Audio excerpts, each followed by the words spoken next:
From today, you'll live with us. We'll make you our housekeeper. Don't you know? I'm Rachel. I live with my husband Nathan, and we have a wonderful relationship that others envy. I thought I had built a good relationship with my in-laws too, but lately, things seem to be getting rocky. I've been hesitating to discuss it with Nathan because I don't want to worry him, so I'm just observing the situation for now. Should we go somewhere on our next day off? Nathan suggested during dinner, and I perked up at the idea. Yes. It's been gloomy with all the rain lately. The forecast is good for our next day off, so I'd love to go somewhere. We got excited discussing where to go on our day off, and after considering various options, we decided to go sightseeing in the morning followed by a spa visit. I was motivated to work hard until then, looking forward to our day off. When the day came, we had everything prepared the day before and were about to leave when Nathan's phone rang. Oh, it's Mom. Hello? It seemed to be a call from my mother-in-law. As I wondered what it was about, Nathan's tone changed. What? I understand. Rachel and I will come right away. Hearing this, I asked Nathan what happened, and he told me his father had collapsed. Nathan and I rushed to the hospital.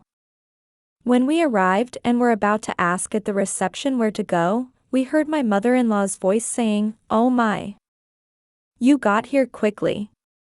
When we turned around, she was sitting in the waiting room with his father. Nathan and I looked at each other, and when we asked if he was all right, my mother-in-law laughed and said, "Oh, it's just a pulled back." What a surprise.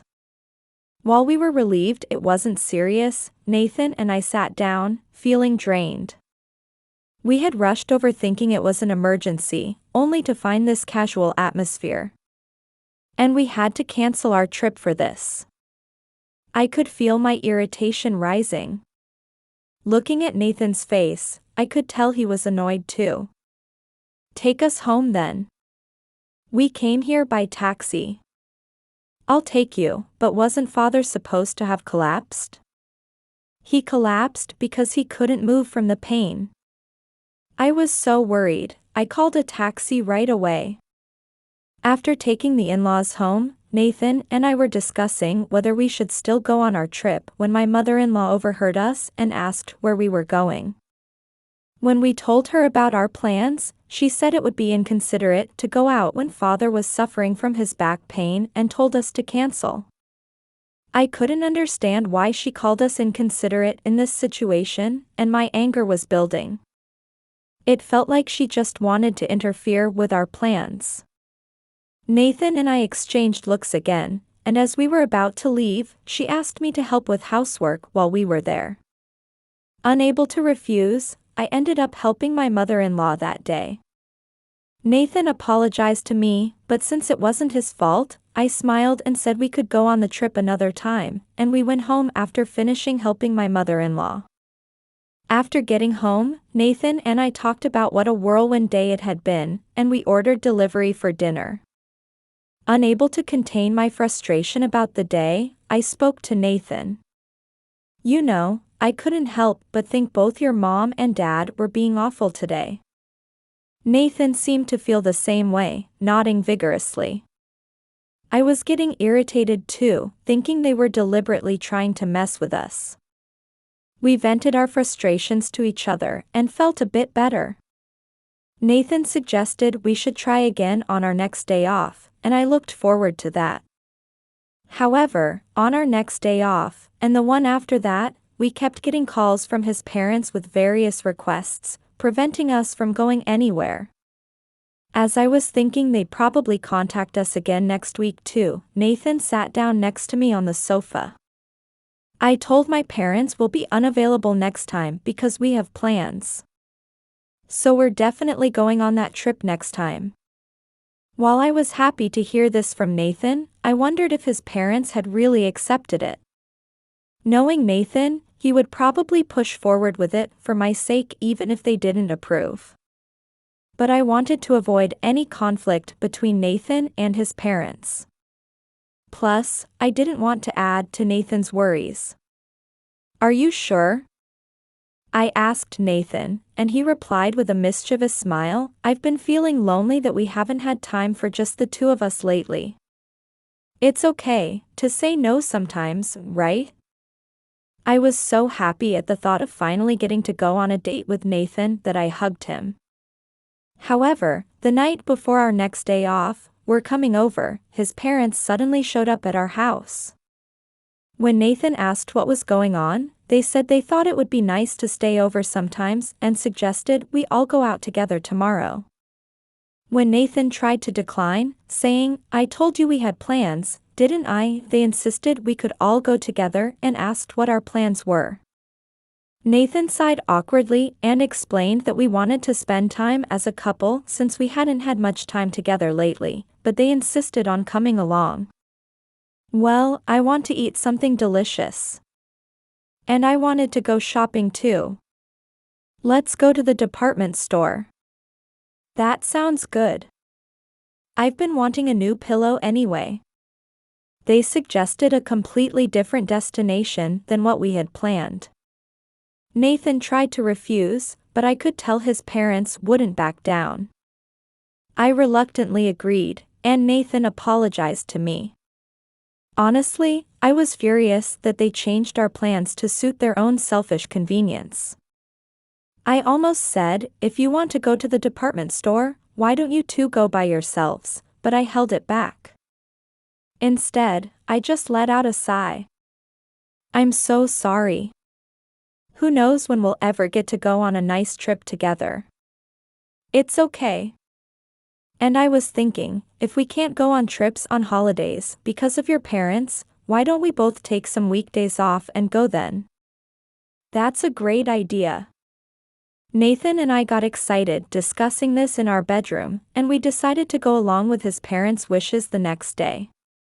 The next day at the department store, his parents' shopping took surprisingly long. On top of that, once they decided what they wanted, they started pestering Nathan and me to buy it for them. This caught us off guard, and both Nathan and I were troubled. It would be one thing if they wanted inexpensive items, but they were demanding we buy expensive things too. Realizing this might have been their goal all along, I was beyond angry and just felt dumbfounded. What did they think we were? When we firmly refused, saying it was impossible, his parents became upset. We ended up buying them each one item they wanted, but because they couldn't get everything they asked for, they were in a terrible mood by the time we headed home. After dropping his parents off at their house and returning home, Nathan and I collapsed on the sofa, exhausted. What's gotten into them? They were never like this before. I wonder if something happened. Well, at least they're healthy, so let's try to look on the bright side. Although I had strong complaints about his parents, since they were Nathan's parents, I tried to think positively and held back my true feelings, worried that expressing them would trouble Nathan. That day, both Nathan and I went to bed earlier than usual. After that, we kept getting frequent calls from his parents, and Nathan and I had less and less time to spend quietly together. One day, I noticed Nathan looking unwell and suggested going to the hospital, but he refused, saying he was fine. Still worried, I made sure to prepare healthy meals and took over all the housework we used to share. Nathan gave me a weak smile and said sorry, but seeing how strange he was acting, I forced him to go to the hospital. While being examined at the hospital, Nathan suddenly collapsed. I immediately moved to help him up. The doctor gave instructions to the nurses, and the examination room became chaotic. My body was trembling, but all I could do was follow along as Nathan was transported. I could feel my heart pounding and the blood draining from my face. "He'll get better soon, right? He'll be okay, right?" I kept telling myself this over and over. When Nathan regained consciousness after a while, his color seemed a bit better, which was reassuring, but then the doctor recommended he undergo detailed tests. Nathan said it was unnecessary, but I was so worried that I convinced him to take the tests. Looking resigned, he agreed. Because he had collapsed, Nathan was admitted to the hospital and scheduled for detailed tests the next day. I went home once to prepare his change of clothes. I also contacted Nathan's company and explained the situation. The people at his company were very concerned about Nathan, who had a good reputation there, and they kindly told me to tell him not to worry about work and to take his time recovering. I also contacted my workplace and explained the situation. They were understanding and allowed me to take some time off. Then, the detailed tests revealed that Nathan didn't have much time left. When I heard this, my mind went blank and I froze. My heartbeat quickened, and breathing became difficult. My body trembled minutely. I wanted to believe this was just a dream my anxiety was showing me, not reality. The doctor seemed to be continuing to talk about something, but I couldn't hear anything. Nathan remained hospitalized for treatment after that. He seemed to accept his situation surprisingly quickly. They say time heals all wounds, but I wonder if time will help me accept these feelings too. I stayed by Nathan's side every day while he was in the hospital. I explained the situation to both Nathan's and my company's. When explaining, I somehow managed to force out the words I didn't want to say, feeling like my throat was being crushed. The companies showed understanding and gave me time off until things settled down. When I informed his parents about the situation, they rushed to the hospital. Surprisingly, they seemed genuinely worried about Nathan, but when I left the hospital room to buy some snacks, his parents followed me. "What's the name on the house? How much property will there be when he's gone?" I was shocked by his parents' words and couldn't help but glare at them. "Please don't say such unlucky things. He might get better." "What? We're just worried about you." His parents seemed to realize they were being inappropriate and looked awkward. However, when we went to the shop, they put what they wanted to eat in my basket and left without taking out their wallets. I paid with a sigh, having no choice. After that, his parents started coming to the hospital almost every day and gradually began asking for money. They said it was because we're spending money on transportation to visit, and we often have to take time off work. When I told them they didn't need to come every day since I was there, they became indignant, saying they were worried. Seeing this, Nathan apologized to me, but thinking I couldn't burden Nathan anymore, I smiled and told him it was fine. Thinking that fighting with his parents would increase Nathan's burden and might worsen his condition, I tried to meet their demands as much as possible. However, his parents acted like everything was expected, showing no signs of gratitude, making me wonder if they were really Nathan's parents. Then, his parents noticed that I wouldn't refuse in front of Nathan, so they started making their demands when Nathan was present. I thought it was malicious, but wanting to prioritize Nathan's physical and mental health above all else, I painfully smiled and met their demands. "Common sense would dictate that you should offer money before we have to ask," my mother-in-law said. For a moment, I almost became emotional at her words, but I controlled myself and apologized. Their increasingly shameless attitude made my anger reach its peak. At this rate, I felt like I would break down from stress. "I'm sorry, I couldn't be more considerate." "Well, I guess you're just the kind of woman who can't think of such things. We'll overlook it." What kind of common sense did his parents have? I was completely fed up. Even though it was for my husband's sake, I was at my limit trying to suppress my anger that was about to explode. While thinking that I might be allowed to object now, I looked at his parents with cold eyes. Sometime after that, Nathan passed away. Meeting you made my life a great success. Thank you for all the great love and happiness. Those were Nathan's last words. I couldn't get Nathan's final smile out of my head. I couldn't believe he was gone, but when I entered our silent house after the funeral, reality suddenly hit me, and I collapsed crying at the entrance. All the happy days I spent with Nathan kept running through my mind, and such overwhelming grief hit me that I considered following him, thinking it might be easier. Various emotions mixed together, and sometimes I wanted to blame Nathan for leaving me behind. My face was a mess from crying, and when I noticed, it was already dark outside. With my tears dried up, I stumbled into the living room. As I sat on the sofa, memories flooded back again. I could even hear hallucinations of Nathan calling me. Thinking that doing something might help distract me, I decided to sort through the belongings we'd brought back from the hospital. While going through the bag, I found an envelope at the bottom. Wondering what it was, I opened it to find it was a letter from Nathan. Rachel, by the time you read this, I'm probably already gone. I never thought I'd be writing something like this. I'm sorry, I can't be by your side forever. If our positions were reversed, I would be incredibly sad. So you must be sad now too. But I'll always be watching over you. I want you to know you're not alone. I have too much gratitude to write it all down, but thank you for being by my side. Thank you for supporting me. Thank you for loving me. I was very happy spending my life with you. Tears kept flowing, and I realized anew that Nathan hadn't wanted to leave. He must have been the most frustrated of all. I had been so focused on myself that I couldn't think about Nathan's feelings.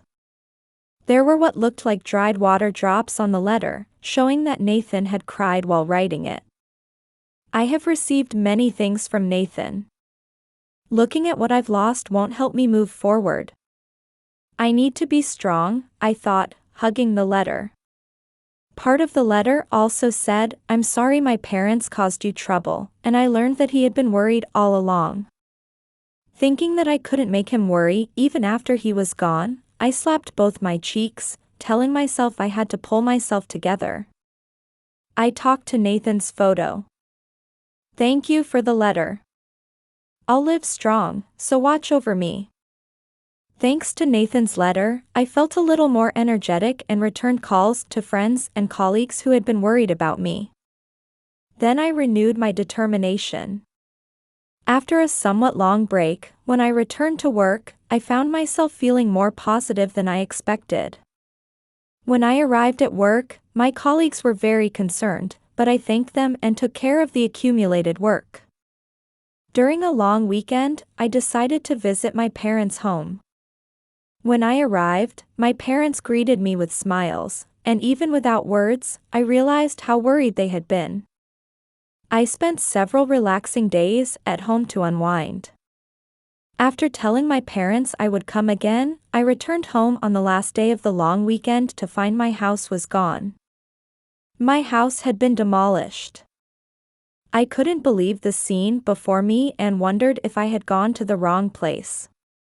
But that wasn't possible, and my mind went blank. As I stood dumbfounded in front of where my house had been, I heard a familiar voice. Oh, you finally came back. When I turned around, there were my in-laws. In that moment, I realized they were behind this. What is the meaning of this? When I asked while suppressing my rising anger, my father-in-law said with a laugh, from today, you'll live with us. We'll make you our housekeeper. You'll be responsible for our living expenses too. Apparently, my in-laws had demolished my house to make me their housekeeper. My anger peaked, and I confronted them. What have you done? This was Nathan's and my house. Your house might as well have been our house. Since you're coming to live with us now, you don't need it, right? I was so dumbfounded by their unreasonable logic that I was speechless. I was convinced again that these people only thought about themselves. Even though their son had passed away not long ago, did they feel nothing? Though I apologized to Nathan, I despised them. I completely lost any feeling of familial obligation toward my in-laws. At first, I wanted to cherish them because they were my husband's parents, but if they were going to do something this unreasonable, it didn't matter if they were family or strangers. There was no need to be considerate of such people anymore. I had only been complying with them for Nathan's sake. Are you speechless with joy at becoming our housekeeper? I'll be ordering luxurious meals every day. We might even renovate the house, my in-laws said, piling on more as they thought my silence meant I was in shock. How exactly did you manage to demolish it? You shouldn't be able to demolish without permission. Oh, we asked an acquaintance. They've known us for a long time, so they agreed right away. My in-laws said, laughing. I started laughing at their condescending attitude and words. These people didn't know anything. They didn't know they weren't in any position to say such things. What? Have you lost your mind? What's so funny? After I finished laughing, I confronted them with reality. Don't you know? The house you destroyed was my house. You're prepared to take responsibility for destroying it without the owner's permission, right? My in-laws looked confused. They seemed to think the house was in Nathan's name, but Nathan had transferred the title to me while he was in the hospital, considering the worst-case scenario. That can't be. You liar. That's right. It was in our son's name. We'll sue you for defamation. My in-laws wouldn't accept it easily and accused me of lying. So I showed them an image of the house deed. Seeing this, they started to panic. While panicking, they insisted, "You're still our daughter-in-law, so it doesn't matter." However, this too was something Nathan and I had anticipated. We have no relationship anymore. I've submitted a termination of in-law relationship notice. They didn't seem to understand what a termination of in-law relationship notice was, and I could see question marks floating above their heads. When I explained what it meant, they were stunned. So we're strangers now. You don't think this ends here after destroying someone's house without permission, do you? This can't be. My in-laws turned pale upon learning the reality. It turned out my father-in-law had already quit his job, planning to have me take care of them. They were incredibly reckless. Then how are we supposed to manage our living expenses? My father-in-law started panicking, and my mother-in-law glared at me resentfully. Then I revealed one more fact. Oh, since I've lost my place to live, you'll need to move out of your house. Hearing this, my in-laws became indignant. How dare you try to take someone else's house after saying we're strangers, they shouted. My mother-in-law was threatening to sue me. Perhaps thinking they would win and get money if they sued, her attitude became strong again. However, that's not what I meant. Your house is in my name too. Their house was a used property Nathan had purchased, and he had transferred that title to me as well. My in-laws fell silent for a while. When I sighed, my mother-in-law got angry about that. Sighing like that means you're looking down on us. This is defamation. As I was looking at them with cold eyes, wondering what on earth they were talking about, neighbors came out, drawn by the commotion. Nathan and I had good relationships with our neighbors, and they had attended Nathan's funeral. When the neighbors expressed concern and I explained why the house had been demolished, they were appalled. They started criticizing my in-laws one after another, and feeling uncomfortable with the situation, my in-laws fled. Afterward, when I thanked the neighbors, they gave me encouraging words, saying I could rely on them anytime. I realized anew how blessed Nathan and I had been with our connections to people in this area. Having lost my house, I also lost my belongings that were in it, so I went shopping for clothes and other essential items. Since my work computer had also been in the house, I contacted my supervisor and explained the situation. The company said they would prepare another computer for me. The company is also considering pursuing damages against my in-laws through their lawyer. When I apologized for causing trouble, they gave me more encouraging words. This isn't your fault. It must be hard for you, so don't hesitate to ask for help if you need anything. After finishing my shopping, I booked a hotel near the company and planned to stay there until I found a new place to live. However, when I went to work the next day, my supervisor called me in and suggested I stay in the company housing until I found a place, saying hotel living would be too expensive. I gratefully accepted the offer.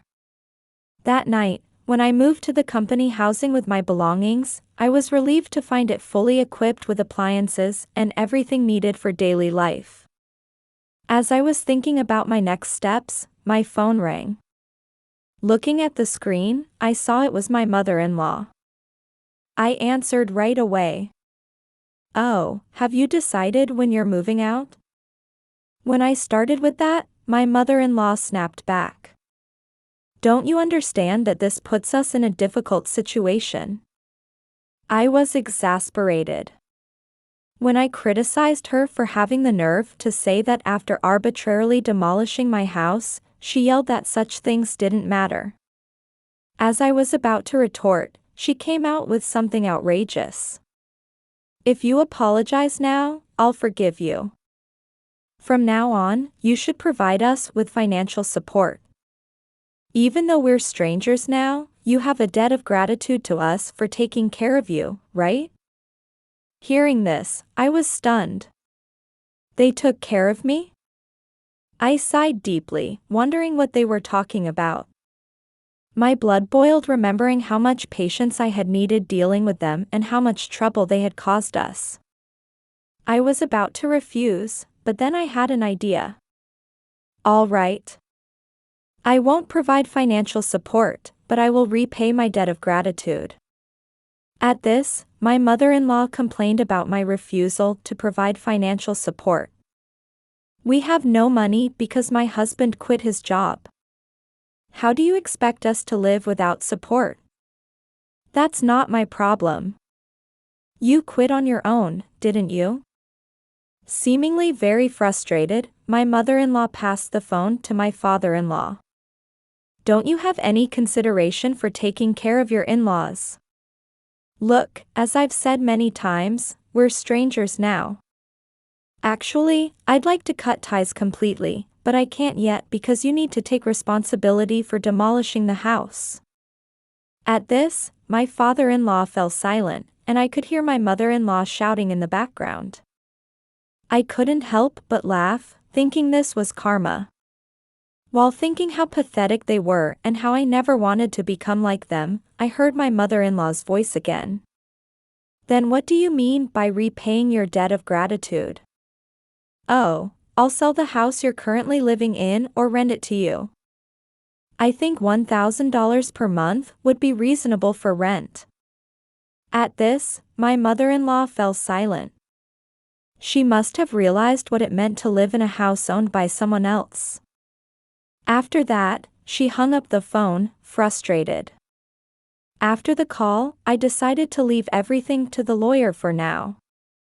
I considered demolishing their house too, but Nathan's photos and other things were in that house. I wanted to get those back no matter what. Later, I was introduced to a lawyer through my company, and after explaining the situation, they agreed to take action immediately. Then my mother-in-law called again. "What are you thinking, getting a lawyer involved?" "Oh, I've left everything to the lawyer now, so please refrain from contacting me directly. Goodbye. Wait a minute. I hung up without further discussion. When they started sending emails, I reported everything to the lawyer, and after that, I stopped receiving contact from my in-laws. However, they were apparently being terrible in their dealings with the lawyer. The lawyer smiled wryly and said it looked like this would take a while. I explained that I had expected things wouldn't go smoothly and was prepared for a long battle, with no intention of backing down. The lawyer encouraged me, saying I didn't need to back down and we would handle this patiently. A few days later, frustrated that they couldn't contact me directly, my in-laws stormed into my workplace. "Where is she?" They burst in with incredible force, and upon finding me, they approached. They looked terrible, wearing dirty clothes with messy hair. My colleagues were disgusted by their appearance. Seeing them heading straight for me, colleagues who knew the situation tried to stop them. My in-laws shook off my colleagues' attempts to stop them and came to me. "We told you to give us money. Don't you feel anything seeing us in this state?" I already refused. Nathan must be crying in heaven, saying, "Was she such a heartless person?" I instantly became furious when they brought up Nathan's name. I couldn't forgive them for using Nathan as a shield to beg for money, even going so far as to storm into my workplace. I slammed my desk. My in-laws flinched. Yes, he must be crying. Crying about what pathetic parents you turned out to be. What did you say? How dare you say that with the face that only took advantage of us for money and things while your son was in the hospital? Nathan did more than enough for you. He was a filial son. You're the ones returning his kindness with spite. When I shouted, my in-laws took a step back. My colleagues were whispering among themselves, and painful stares were directed at my in-laws. As my in-laws were getting flustered and trying to respond, someone approached. "Oh, might these be the people who destroyed our computer?" The department head came walking over with a smile and greeted my in-laws.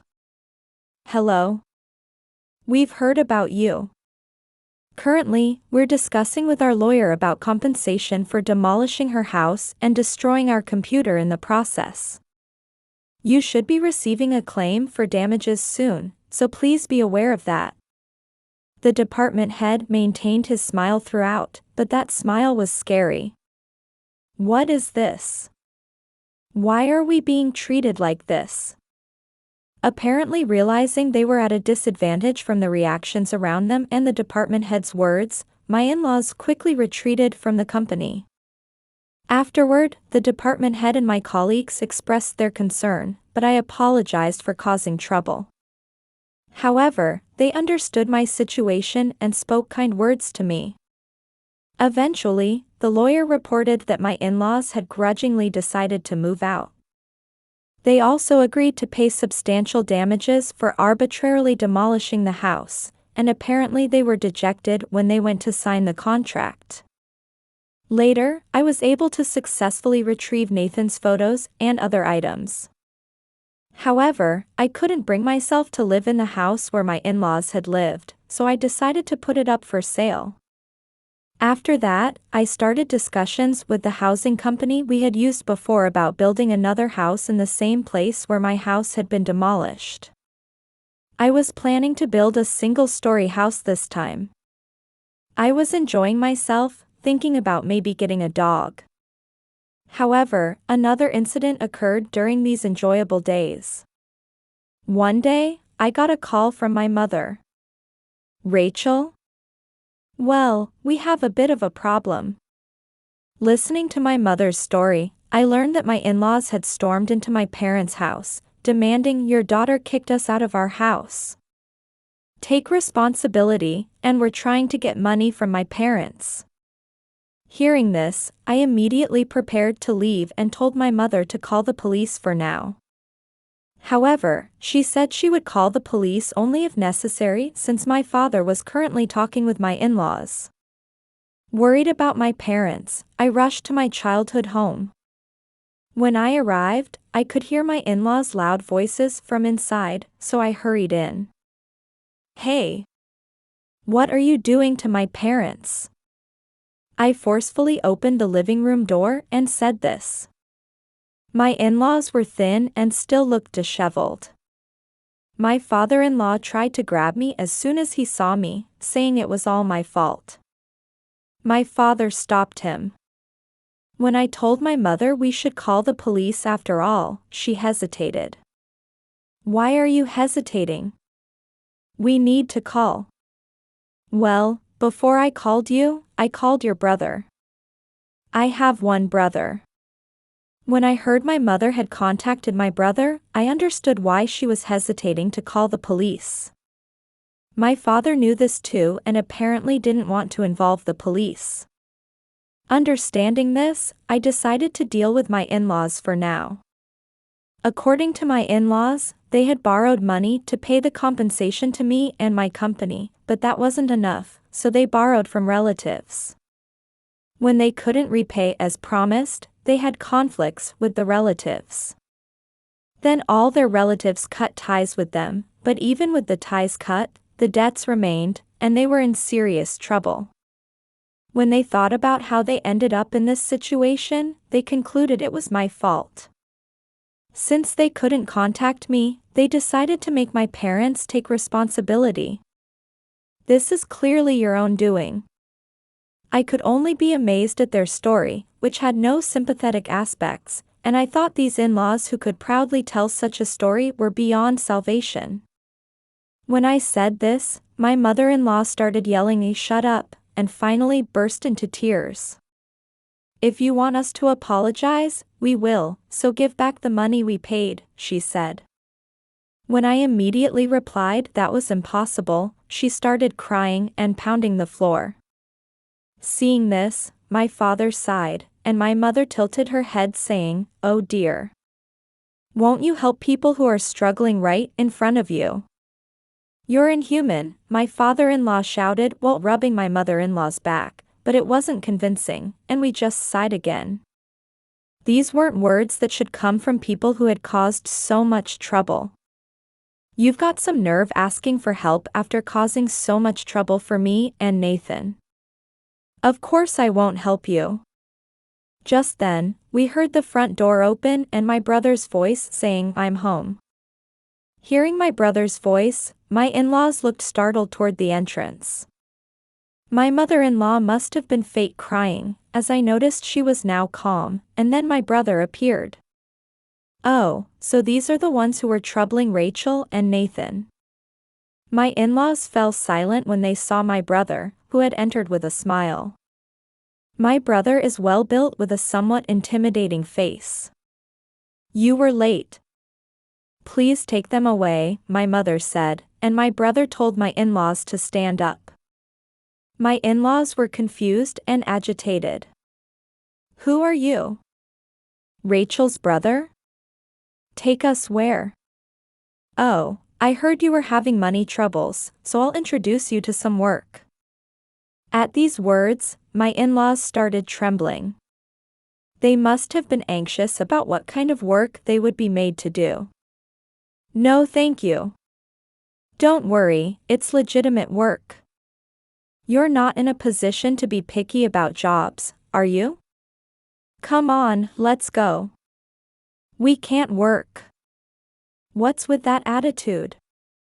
You came here asking for money, and you think you can be this demanding?" My in-laws reluctantly followed, overwhelmed by my brother's intimidation. "See you later," he said as he took them away. I had expected this would happen when I heard my brother was coming. My brother works for a company that actively employs problematic people, and while they provide work for people like my in-laws, they apparently try to reform them from the ground up with very strict methods.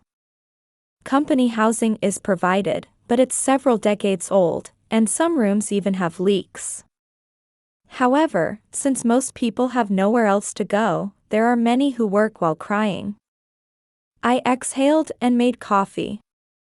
I made some for my father and mother too, and the three of us talked. Well, his company is famous for being strict, but they apparently don't do anything unreasonable, and many people become decent if they work properly, so it should be fine. It does have a scary image though. But considering what they did to you and Nathan, this seems too lenient. According to my brother's later account, my in-laws cry every day while working. The room assigned to them was apparently one of the worst, with leaks when it rains. The money my in-laws earn goes toward paying off their debts, leaving them with just barely enough to live on. And I learned for the first time from my brother that my father-in-law apparently likes gambling and would use all available money for gambling if he had it. Now he can't even do that, and they've both become quite docile. Meanwhile, I'm looking forward to my new house being built. I'm enjoying my work, and my days are going smoothly. Sometimes I feel lonely when I think about Nathan, but when that happens, I talk to Nathan in my heart, and sometimes I feel like I can hear his responses, making me realize I'm not alone. Supported by my friends, colleagues, and family, I'm living happy days.